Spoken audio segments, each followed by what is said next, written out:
Good morning. Can you hear me? Okay.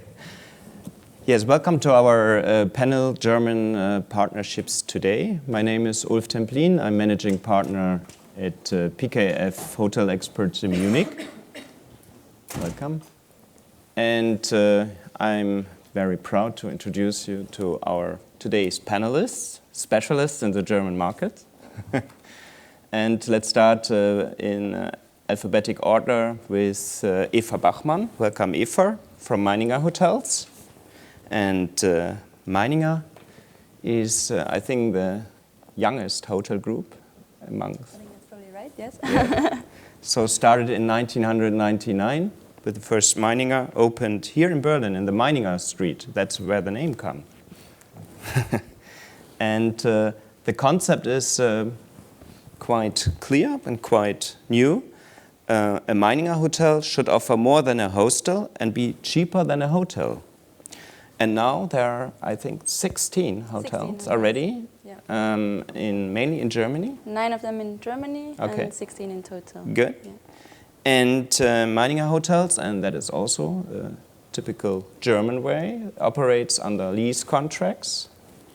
And their owners ranging from property developers to institutional investors. Eva is development manager, and before you joined Meininger, you gained operational experience with Hilton in Cyprus and also the Victoria Jungfrau collection in Switzerland. And most recently, you worked for CBRE in London. Yes, exactly. Welcome, Eva. Thank you. And next, welcome Rolf Berg from Steigenberger.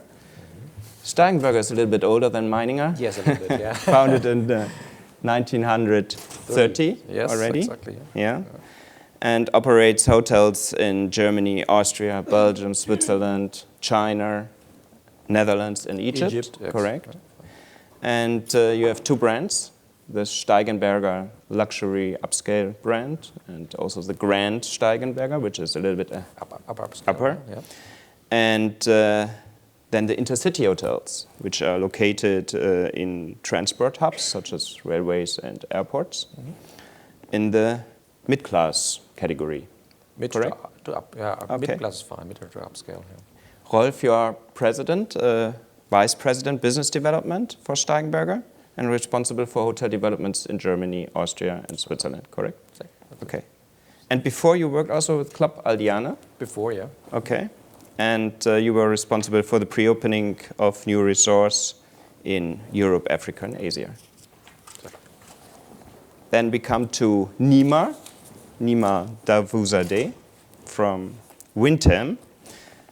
Wyndham, one of the world's largest and most diverse hotel company, counting approximately 7,500 hotels in almost 70 countries, under 15 hotel brands such as Wyndham Hotels and Resorts, Ramada, Days Inn, Super 8, and Trip by Wyndham.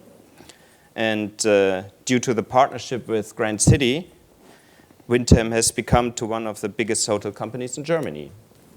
And Nima started his career with Golden Tulips, now Louvre. He went to head the development team out of the head office in Lausanne.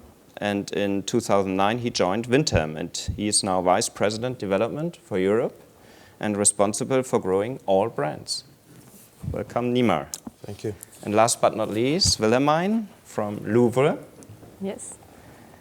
Louvre, owned by Starwood Capital, currently has a portfolio of 6 brands. Correct. Is correct? And they are all ranging from 1 to 5 stars. And there are the brands Premier Class, Campanile, Curiat, Tulip Inn, Golden Tulip, and Royal Tulip. 20 hotels are owned and managed. 26%. Percent. Yeah, not 20 hotels, Sorry, 20%. 26% are under management. Correct. And 46 are franchised. Yes. So Wilhelmine is Director of Development and Acquisitions for Louvre in Europe, correct? And she has more than 10 years experience in the hospitality industry. And before joining Louvre, she was manager at the HTL practice of Deloitte. In London or? Paris. Paris. Okay. Welcome, Willemijn. Thank you. So let's start a little bit warm up and talk about the hotel market in Germany. If you compare the performance of your hotels in Germany to other markets in Europe, how was the performance in terms of revenue, RevPAR in last year, and how do you see this year? How do you predict 2014? Open question. Rolf, you I think start Germany with is actually really a stable market. So of course, you find some destinations, major fair cities like Düsseldorf or Köln, where you have some increases sometimes in rate and RevPAR, and some years with a low fare business. Of course, the rates and the RevPAR is low. But generally speaking, the German market, as I said, is stable. There's an increase in 2013 from about 1% in the market. So of course, some cities are performing better than others. So we have, for example, Cologne performed quite well last year, and Hamburg is performing great. Yeah. So you have increases there in 5 to 8% in RevPAR. But you have as well some destinations like Berlin, especially, where you have a tremendous new portfolio of hotels. And the market is absorbing this portfolio, but the RevPAR is still very low, and you have a slight decrease in RevPAR. Okay. The German hotel market in general is very diversified. We have this A cities, B cities. We also talked about D and maybe E cities. But how would you classify this A cities and B cities markets, maybe? Willemijn? Yeah, I can take that question. I mean, for us, we compare it. It's very interesting to see because we operate throughout Europe in almost all European countries, including Germany now. And I think this is one of the specificities of German market is that there's not only A cities, there's a lot of big cities, of course, like the first 6, 7 big cities, but there's a tremendous amount of B cities or even C destinations where you have a very interesting local economy with local industries, companies, a lot of activity, whether it's fairs or other, which are interesting, which is typically not the case in France, for instance. France is very much centralized. All the activities taking place in Paris, all the head offices are in Paris. Then you have, of course, Marseille and Lyon, but that's about it. And this is where we also see the potential in Germany, that there's so many interesting destinations in itself, where there's really good potential for further hotel development. Okay. And among the A cities, which is Berlin, Munich, Hamburg, Frankfurt, Cologne, and Düsseldorf, maybe. What are the strongest markets within these cities, and what are the weakest, and where are the differences? Well, we think, obviously, the last 4 or 5 years, we saw Hamburg and Munich, again, having the highest RevPAR. That's been the case now for the last 4 or 5 years. Düsseldorf, Cologne, obviously relying a lot on the trade and the fair, and that could be biannual. So you have the cycle there that you need to, of course, take into account. Further than that, Frankfurt is still very strong. Obviously, there is a weekend story there that every operator tries to find a strategy to handle that. These are, for us, the top 5. And we have representation in all of them. Okay.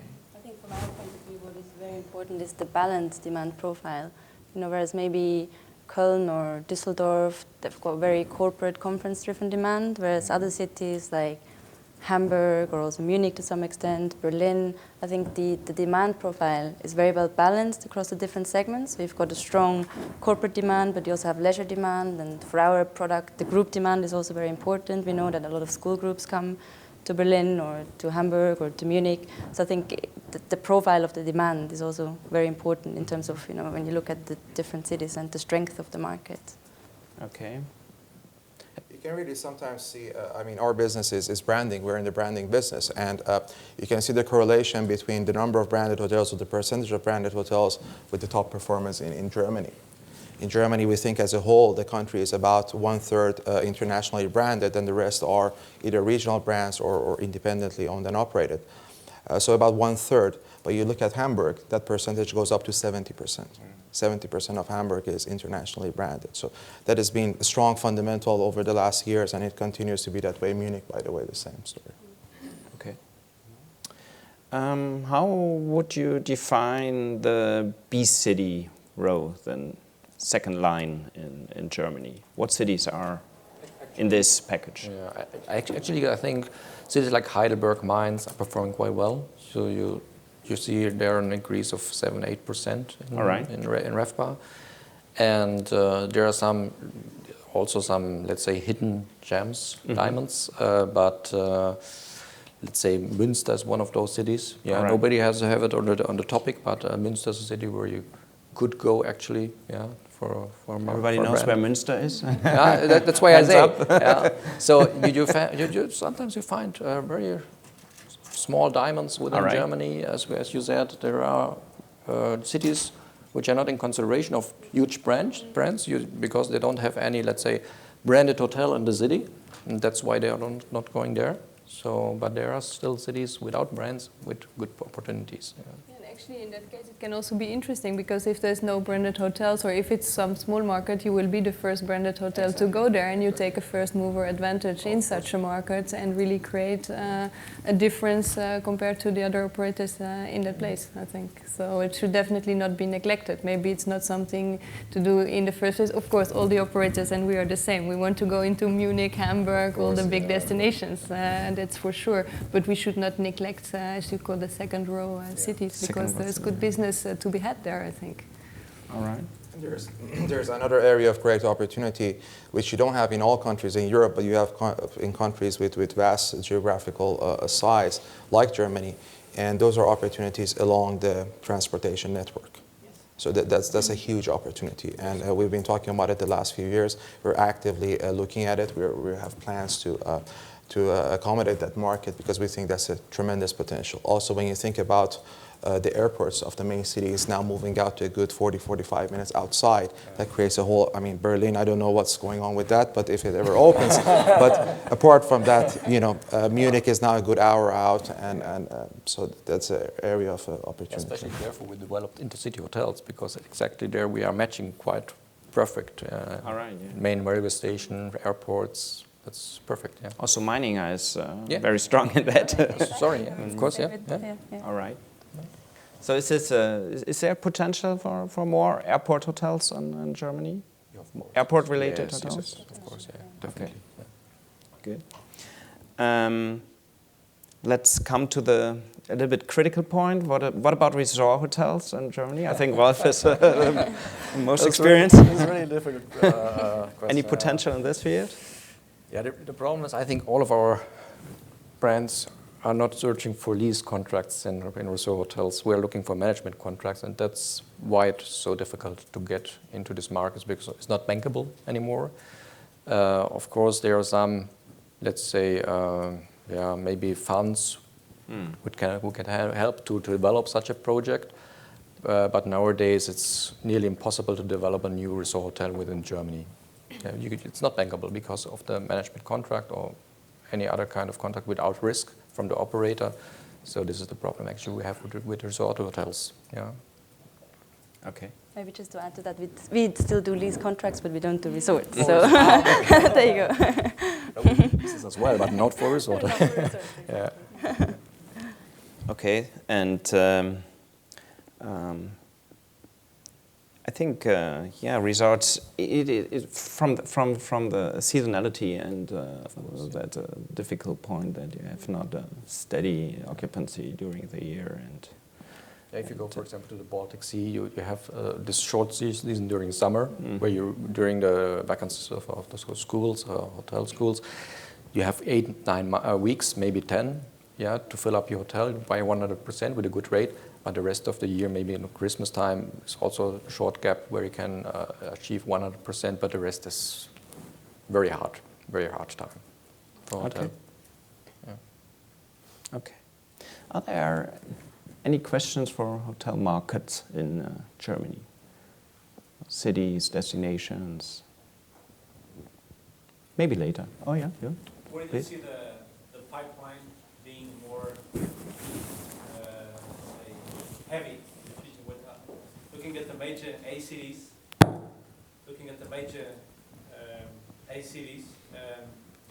where do you see the strongest pipeline coming?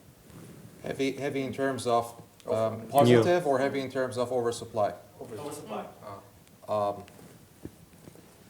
The upper segment, the luxury, in the top 6. No, in terms of cities. Cities. Berlin, obviously. Berlin still, I would Berlin say. has a very healthy inventory at the moment on the 5-star segment. And Munich as well. Hamburg, where still there's opportunity in the 5-star market because a fresh product is coming on. There's a lot of inventory, but there's growth for new products. So that's a little bit the oversupplied side of the pipeline. Again, the great opportunity, in our opinion, would be in the 2- and 3-star segment. When that is done right and consistently, that would be tremendous for players who are going to do that in the correct way in Germany. As you mentioned, Berlin. Berlin, before 1940, they had, I think, 5 million inhabitants. Actually, we have 3.4 million. A lot of land still undeveloped. So I think within the next 10, 15 years, there's a huge opportunity in Berlin to still to grow with the brand. And I expect that there's huge opportunities still in Berlin as well. Even if the rate is low, but occupancy is always performing. And it's a young city, it's a hip city, it's a cool city. Many young people are coming to Berlin. It's special for you, it's good opportunities. And Generation XY is coming. It's not anymore Paris, it's Berlin now. Yeah, so there are huge opportunities in Berlin, I think. I think we would expect quite a lot of increase in supply in Munich especially, because I think no matter who you talk to, they're so keen on Munich. But I think the strength of the market is there to absorb additional supply. So I don't think it's a concern. Exactly, of course. And in Munich you have what you said before, you have the right balance between corporate and leisure, which you do not have in most of the German cities. Most are very corporate driven or fair related demand, which is very seasonal, and which in Munich is one of the cities where you really have both demand categories. And Berlin is a difficult one to tackle, I think, looking as a relative newcomer to the market, because you want to be in Berlin, you have to have a flag in Berlin. But as it was said, the rates are traditionally very low. There's a lot of supply coming, it has come and still to come in Berlin. And the land prices are rising very rapidly as well. Even if there's land available, there's some sort of feeling about Berlin being very hot and everyone wants to go there. So this has an immediate impact on the price of real estate. So we have to be rather careful, I think, of choosing the right locations, choosing and getting the right product in the right place. The other factor in some cities in Germany, which is rather unique if you compare it with key cities in Europe, is that now you're looking at cities like Berlin or Munich, and if a developer investor is looking at a real estate opportunity, sometimes the residential story wins. And because the residential market is so strong, and that has really had a direct impact on our business in the last 24 months, because the business case has to be then approached in a different way. In other capital cities in Europe, if there is a development project, it's easier for us to talk to an investor and say, look, these are the great upside of doing this as a hotel. But the residential market in Munich is so strong, or in Berlin, that there's a lot of tendency moving projects that way. More competition. So let's switch a little bit to the hotel investment market in Germany. What are the characteristics of a typical German hotel investment compared to UK, to other parts in Europe, to East Europe, to France, in terms of landing, in terms of investing equity, the management contracts? So, long story. I think we both face the same problem, except probably Eva. Well, I don't know if there's bankers in the room, but what we see is that German banks in particular, even if it's a bit like that across Europe, are very conservative still, and that they're very much dictating the development market and even going as far as influencing on the product, on the way to develop, on the capacity. There's really a very strong influence from the banks in the whole development process because, of course, without the bank finance, you cannot do much. Can you say some examples for that? What do you mean? With influence? Yes. Yeah, How in they terms of influence? defining sort of capacity, being very demanding on the quality of the buildings, green certification, Yes, things that's like right. that. Having in mind also the fact that the building can have an alternative use than hotel.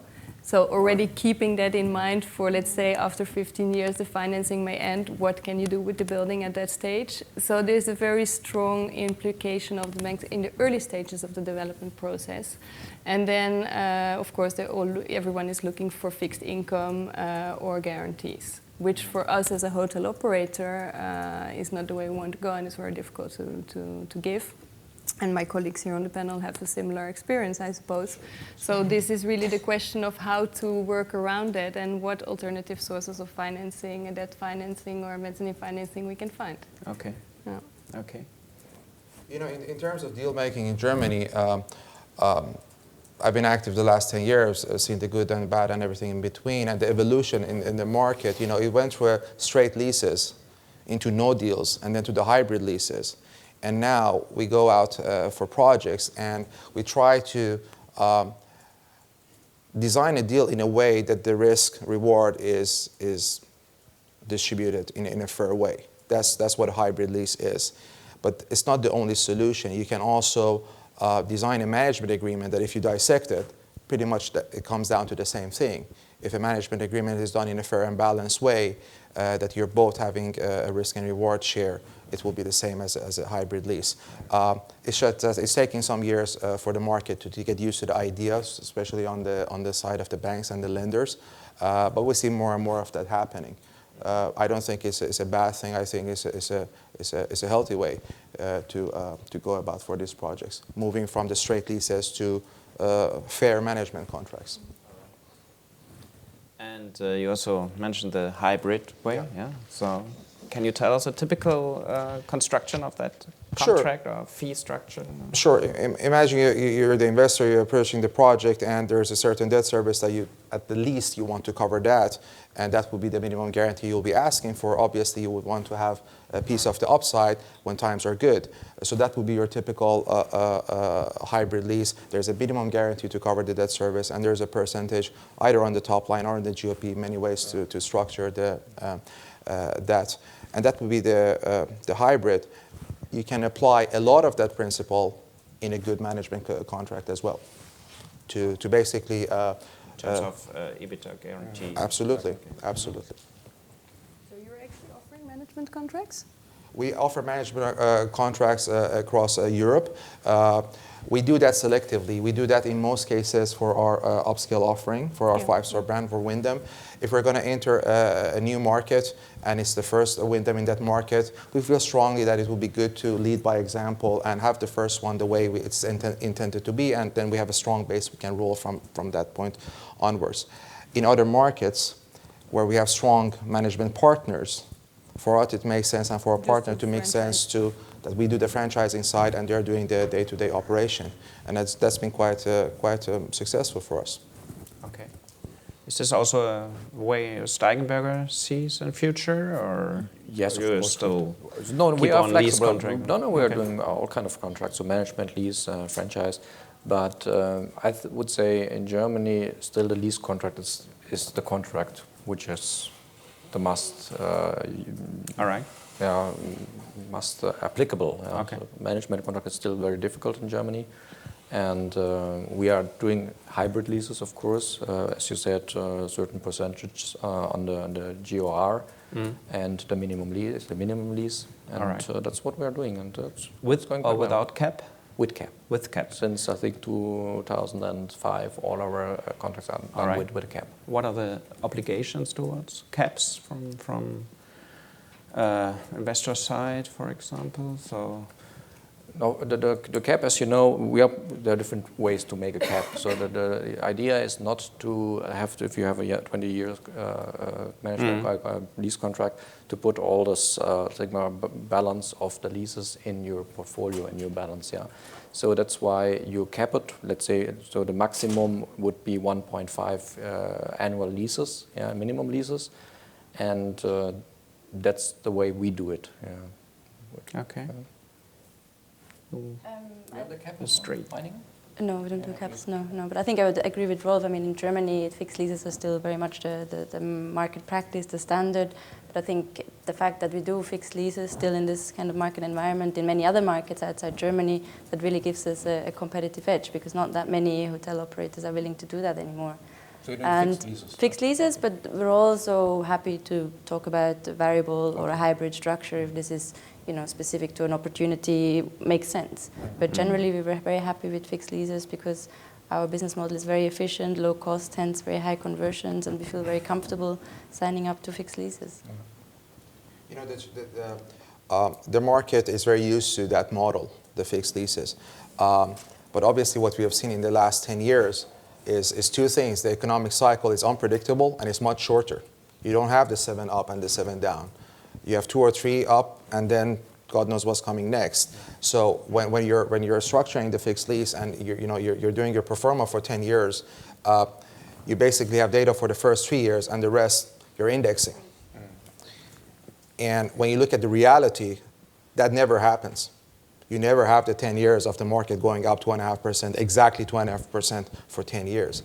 So it's still very much the norm in the market, but it's moving towards a more balanced, adaptive to the economic cycle scenario. So that incentive sharing would be a good solution to that. Okay. I agree to that, but the fact that we have a lot of school groups that come and stay with Meininger, so about 30 to 40% of our business is pre-contracted with school groups, and that kind of market segment is very resilient to any crisis. So no matter what happens in the market, no matter what happens with the economy, this market will still be there. I mean, kids will not stop traveling because the economy is not that well. So I think that's a very, very good base business to have, and that helps in signing up to fixed leases because we know that's a long-term thing that will always be there for us. Just have a question for you, nothing to do. How do you mix from a client point of view the school groups with your corporate clients in the same hotel? Because it's two very different. It's very different, but surprisingly enough it works. Because I know you have a lot of corporate guests as well. Exactly. So but I think what is important to say is that we're not a party hotel, We're not I don't think school kids are partying, but they can make some noise, I suppose. Of course it is sometimes a bit of a challenge, but we try to manage it as well as possible. With allocated breakfast times where we know all the school kids that have breakfast at 8 o'clock before maybe the corporate travelers come. But of course there are issues that are unavoidable, and sometimes you do have clashes, but surprisingly it works very well. And I think a lot of customers also enjoy that kind of environment that it creates. It's a very lively environment, and even if you're a business traveler, maybe they like it because it's something a bit different. It's an authentic experience, and you maybe chat to a young kid at the bar, but maybe that's keeps you young, and it's something a bit different. All right. So from your experience, what segments, products, locations are easiest and what are hardest to finance in Germany? I don't know if of any easy one. They're all hard. There are no shortcuts in Germany, for sure. No, but is there any special high demand for any product? We just broke ground 2 weeks ago in Munich for our budget product, the economy product, the Super 8. That was funded with a good LTV. We're pleased with that. Our partners did a great job there. It was a great sign for us. So the lending is coming back, but it's very selective. Again, the days of going to the bank with the one-page P&L and coming back with your loan is gone. So they do a great deal of feasibility also on the side of the lenders before they get comfortable. But the appetite is there in the 2-3 star segment for sure. That's good. Yeah. 2-3. Yeah. Okay. Yeah, for mine. I would say it's also it's not easy for sure, but maybe it's easier to finance existing hotels or takeover, repositioning rather than new construction and new development. This is where we see the big difference because we operate on both segments. We're into acquiring land, building with our purpose-built première classe concept, and we can also take over existing hotels, acquisitions, and so on. So we see slight difference from the banks because there's the existing cash flow, so it's always easier to finance that because you have the historic track record and you can base your multiples on that. Whereas with the new development, you take a sort of still always a leap of faith and you have some risk associated to the development and to the P&L. So here we really see a clear difference in the appetite from the banks. All right. Okay. So let's talk a little bit about your specific companies and your strategies in the German markets. Maybe we start with Millermine. What are your main competitors in the German markets for them? Well, maybe first to start with, I should explain in which segments we're active in the German market. Currently, we operate with Golden Tulip and Tulip Inn in Germany, so it's on the mid-scale, upscale segment, so it's 3-4 star. So there's quite a lot of competition, anything from Accor Group, IHG, everyone is there. So, and this we continue to develop this segment, mainly through franchise agreements, franchise and management agreements. But we actively look to enter the market with the budget product, which is Première Classe, which has proven to be very successful in France. I mean, this is our home market. We have currently 250 Première Classe hotels up and running in Europe. So it's a clearly defined purpose-built concept which works very well. And this is one of the big focuses for us going forward in Germany in the next year. And there the main competition is I think B&B, Ibis Budget, and Motel One to a certain extent, which has set a trend for budget hotels in Germany, which is a very success story. And what they've achieved is great. I mean, but it sets the standards pretty high as well, which is good. I mean, we should all try to go towards that. All right. And what are the biggest entry barriers for that segment in Germany? Well, the difference, I think, compared to some other European countries, that in Germany the real estate market is pretty much controlled by the developers. So finding, let's say, free plots of land where you can just acquire the land, do your project. This is how we used to do it in France, and even in Poland it's the same thing. We built Company Land Première Classe in Poland in the last 10 years. So here you always have to work with the developer, with the partner, and you have to get the right parties around the table to make the project work. So I wouldn't necessarily say it's a barrier to entry, but it's a difference. Which you have to deal with, and also the fact that everything is very much regionalized. You do not have one big player who is active across the country, so you always need to work with different partners in different regions.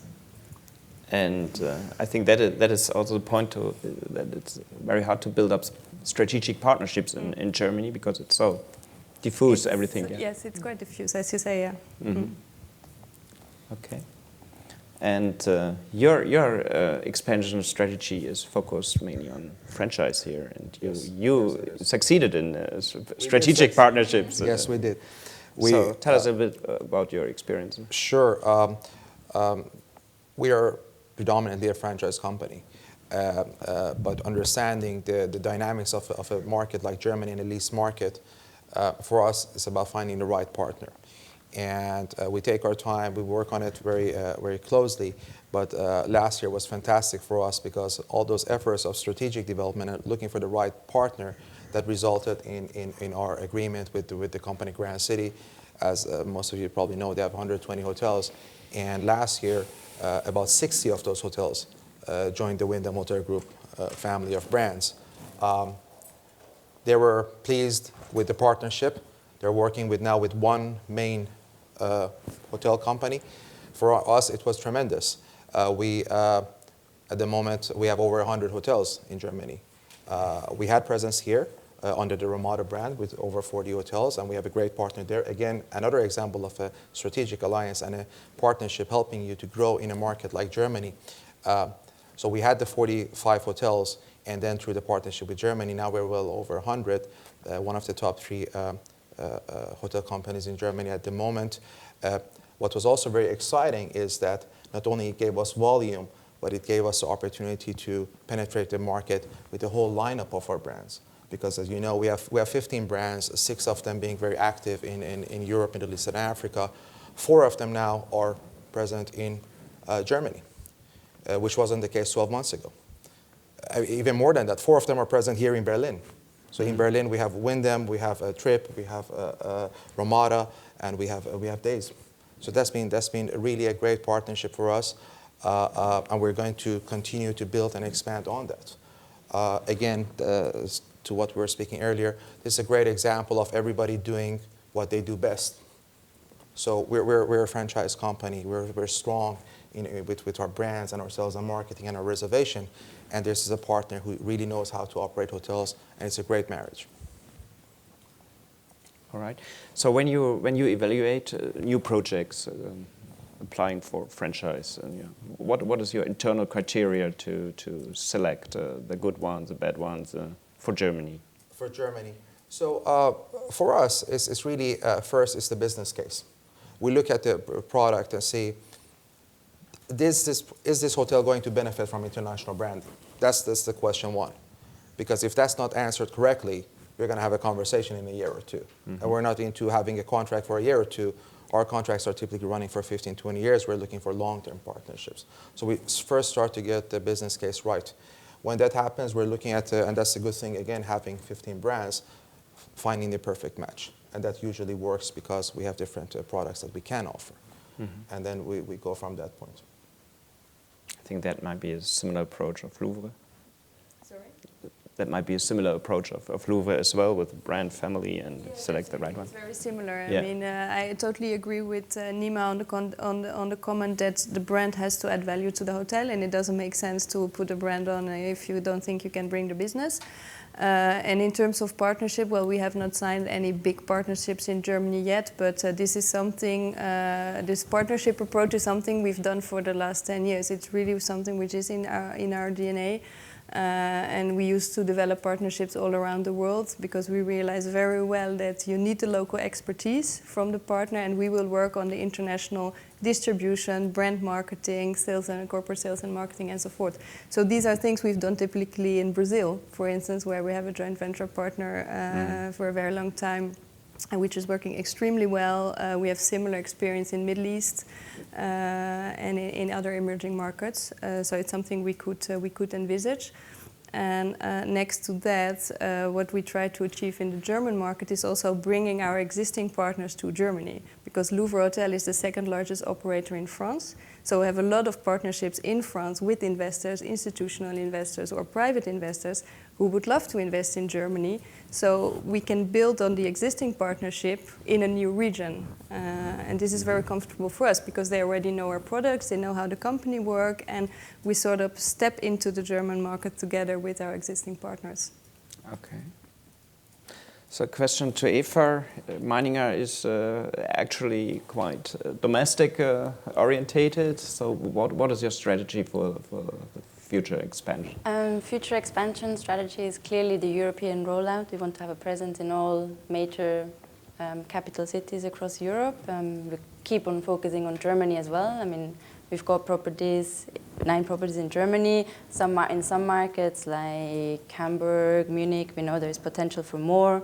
We're also looking at a few secondary markets, but not that many because we really want to be in urban cities. I mean, we call ourselves the urban traveler home, so we want to be in key getaway cities.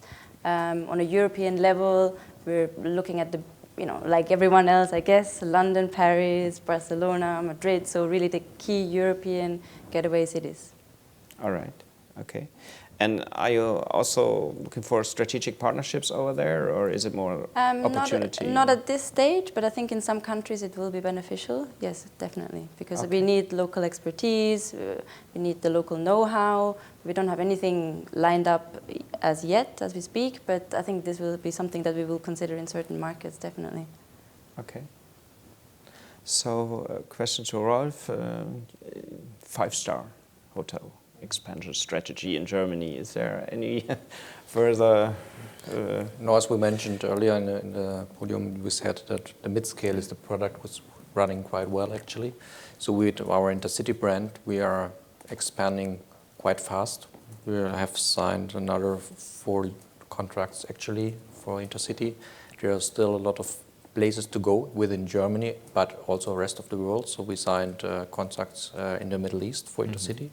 So we are going to China, maybe you heard about it. We have 5 contracts signed for China, and there we still, of course, we have a strategic partner for China. Okay. So Steigenberger Grand Hotel, let's say 5 stars, of course it's always quite a difficult product to develop, but especially in places like China, it's easier. Yeah, there's a high demand for upper upscale products, and within Germany, let's say to develop a Grand Hotel like Leipzig or the Frankfurter Hof, this is also a huge, difficult challenge. Yeah. So if I may summarize, strategic partnerships are much easier outside of Germany than here in Germany. Okay. Let's assume we are in 2024. How do you predict the presence of your brands in Germany? So, where? Tricky question, huh? Yes. You want us to So name 10 some years. figures? 10 years from vision. now. Well, I don't have a glass ball, so I cannot predict anything. But all I can say is that we have a strong ambition to grow.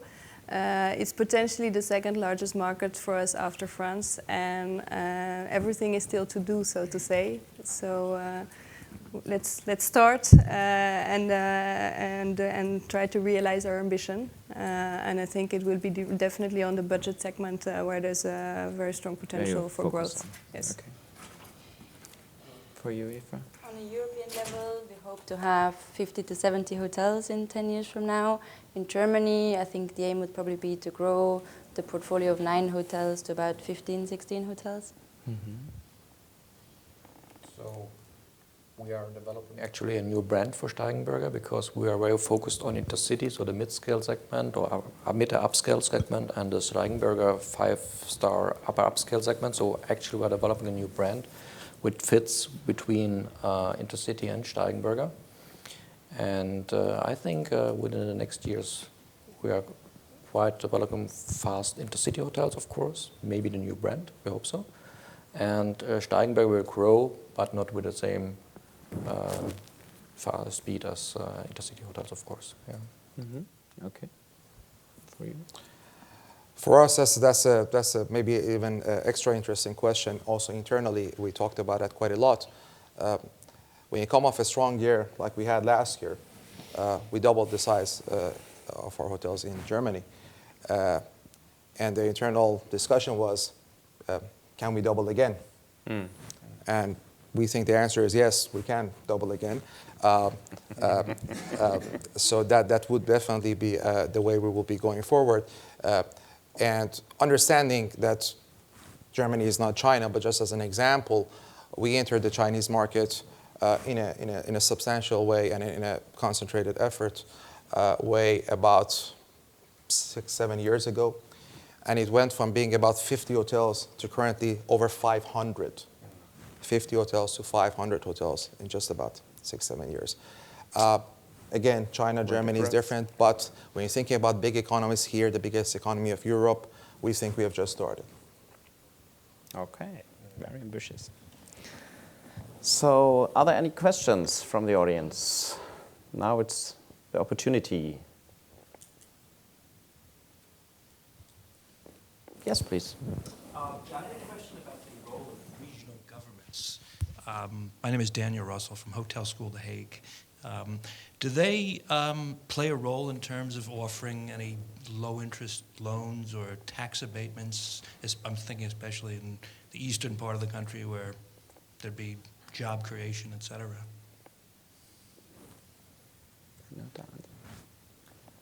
Within Germany, not anymore. It's very difficult to find. There's some, but it's not. Yeah, I mean, after the reunification, there was a lot of support, government support, and the new federal states here in in Germany.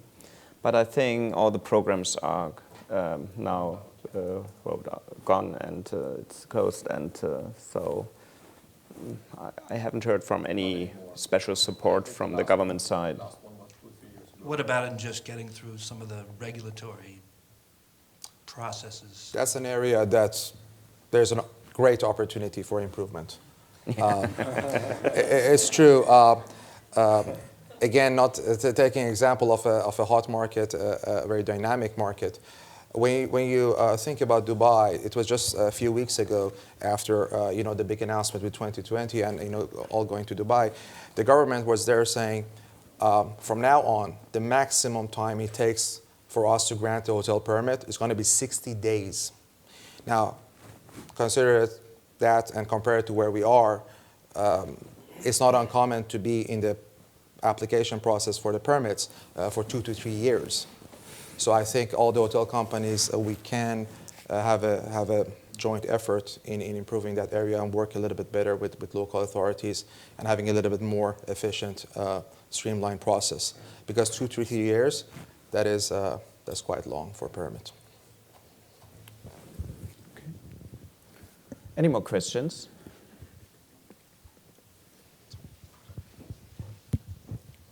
Hello, my name is Christian Angfort. I'm specialized in kids clubs and playgrounds, and I would like to know how important you consider the market or the existence of children facilities of kids clubs and the expansion for your brands on the German market. So for the resort hotels we have, for example, for Steigenberger, of course this is a big issue. So we have kids clubs within our resort hotels. And for city hotels or business hotels, there's really no demand for it. So, yeah, but resort hotels, of course, they have. Yeah. I think as Meininger, we're a very children-friendly hotel company anyway. And I mean, not that we have specific children clubs, but we always have little facilities, a little playground, a little corner for kids where they can. We've got pens and drawing boards and little games. So we do specifically cater to that segment, and it's important because we attract a lot of families to our hotels because of the flexibility of the bedroom types that we offer.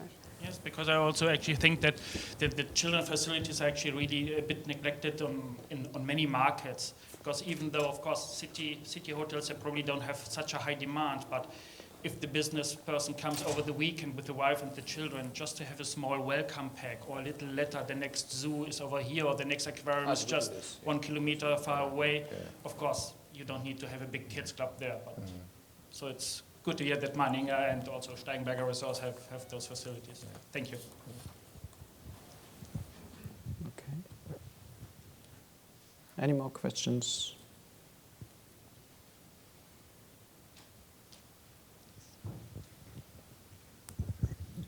My name is Frank Hofer. I'm wondering how did the term strategic partnership, I understand it was all about financing and all the financial aspects. How about strategic partnerships, IT, staffing? You all want to explore your business and expand. Where does the staff come from? How do you deal with the soft challenges in terms of, for example, partnership? In terms of strategic or strategies? So looking for talents, for example. Steigenberger, for example, has its own hotel school. Yeah, so we're working with a hotel school. And of course, we are trying to hold our people, our staff within the company. And but concerning, let's say, the hotel school, actually we have, the team is coming from the hotel schools as well. Yeah. Any other approaches or IT IT partnerships or for sure. In terms of human resources and human capital, we have the Wyndham Hospitality University, and that's a program that we are offering on an ongoing basis for our partners globally. And again, talking about local partners, there's a great benefit for them when they're talking about IT partnerships, so basically any type of technological suppliers, because that's the part where you really see the benefits of economies of scale. If you're going to talk on behalf of 7,000 hotels, you're going to have a different deal than if you're going to talk about 10 or 20 hotels. So that's a great benefit that comes into play in those partnerships. We're obviously a lot smaller as a company, hence we don't have the same kind of infrastructure that Steigenberg or Wyndham would have. But I think especially as we grow, this is something that needs to grow at the same speed as the new openings of the hotels. So I think we need to build a stronger IT system. We need to work on, HR training systems in-house. But I think this will come as the company grows. I guess for Louvre? Well, it's quite similar. I mean, we have our Louvre, it's called University, it's U University, so we have all the training programs in-house or with external partners. And when we do new openings, we recruit locally and we really train the people on our standards and on the processes, a lot in-house and a lot on the job training as well. So this is all quite standardized within the big hotel companies, I think. That's not a big change there. Okay. Any more questions? No? Okay. Not yet. If you were investing, let me say, 30 million euros into a new hotel in Germany, how would you invest? In terms of market, category, branded or unbranded. All answers are allowed, except of selecting your own brand, of course. Then I'm not doing it. You have to. 30 million to invest, first of all, would be a dream. No, pretty straightforward. I would definitely invest on the budget segment, I think, because mid-scales and upscale start to be a bit oversupplied. And with 30 million, you can do just much more on the budget than on one single five-star hotel in a key city in Germany. I tend to have a sweet spot from. I have a sweet spot for Munich. Personally. Okay. Yeah. Okay. And what brand? I'm quite tempted about Meininger, actually. Very kind, yes. Not to be nice, but no, I think it's interesting because you have this mix with corporate, with different client segments. And it seems to be very profitable. I mean, renting beds instead of rooms, you have 6 times 20 or 30 euros. Yeah, that sounds good, yes. Yeah. With the same square meter, right? With the same square meter, or just a little bit more. So, and a very efficient operating model. Yeah, I think that's the beauty of Meininger to some extent, because so I just did some free publicity for your brand. So. I think that's the beauty of Meininger, maybe just to quickly add, because we're so flexible in our approach. I mean, I think we've got more beds per square meter than anyone else, and hence our EBITDA per square meter is probably higher than most other hotel operating companies, and that's why our ability, to cover rent and to be good partners for a landlord and investor as well is very strong. It's a very strong business case. But the 30 million euro. The 30 million, I think definitely. Naming Meininger. I expect you to say première class. Sorry, I can't return the favor. I think definitely budget sector as well. If I'd have to pick a city, I think it'd be Munich or Frankfurt Airport.